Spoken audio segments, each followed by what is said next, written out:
ठीक है, present tense finish. ठीक है, अब आते हैं पास्ट टेंस में। तो पास्ट टेंस में जब एक्टिव वॉइस की पैसिव वॉइस बनाई जाती है तो सेम प्रेजेंट टेंस जैसा होता है। क्यों? क्योंकि प्रेजेंट टेंस में इज एम आर लगता था, इसमें क्या लगेगा? Was verb. ठीक है ना। तो प्रेजेंट इंडेफिनिट टेंस में सहायक क्रिया वाज या वर्ब कर्ता के अनुसार लगाएंगे।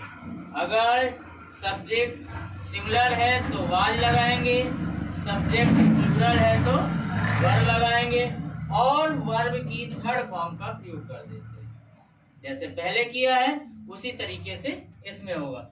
एक्टिव में है कि he wrote a letter, he wrote a letter, उसने एक पत्र लिखा। अब इसमें हमें सब्जेक्ट किसे मानना है? अ लेटर को। सब्जेक्ट हम अब इसे मानेंगे। ठीक है, तो यहां पर अ लेटर लिख देंगे। अब कर्ता कैसा है? एक वचन है, एक ही पत्र है, तो यहां पर क्या लगा देंगे? वाज। ठीक है ना। अब इसके बाद रोट, पास्ट इंडेफिनिट में वर्ब की सेकंड फॉर्म आती है, और हमें कौन सी फॉर्म लगानी है? वर्ब की थर्ड फॉर्म लगानी है। तो रोट राइट का रिटन हो जाएगा बाई, और ही का हिम।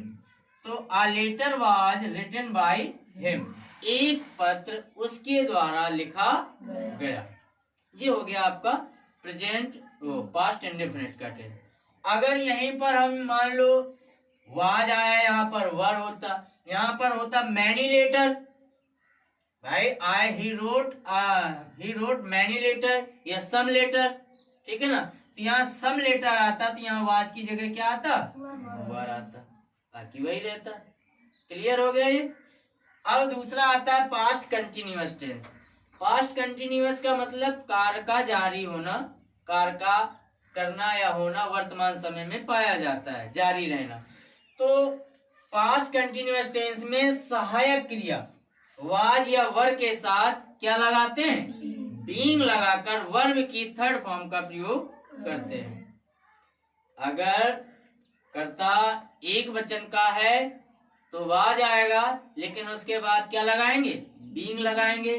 कर्ता अगर बहुवचन का है तो वर आएगा, उसके बाद भी बीइंग लगाएंगे, और वर्ब की थर्ड फॉर्म का प्रयोग कर देते हैं। Example, you are buying some mangoes.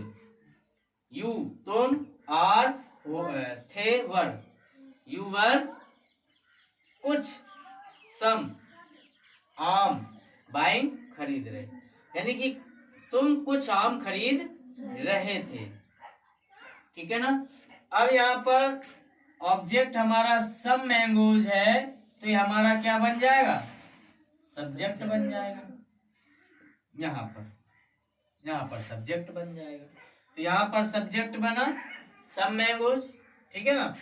अब जब यहाँ पर सब्जेक्ट सम मैंगोज, कुछ आम, गिनती तो है नहीं, एक आम की बात तो हो नहीं रही है, बहुत से आम होंगे, तो यहाँ पर वाज की जगह क्या आएगा? वर। वर के साथ बीइंग लगा करके बाई मीन खरीदना, और इसकी थर्ड फॉर्म होती है बॉट बाय यू, यानी कि कुछ आम तुम्हारे द्वारा खरीदे जा रहे थे। Some mangoes were being bought by you, कुछ आम तुम्हारे द्वारा खरीदे जा रहे थे।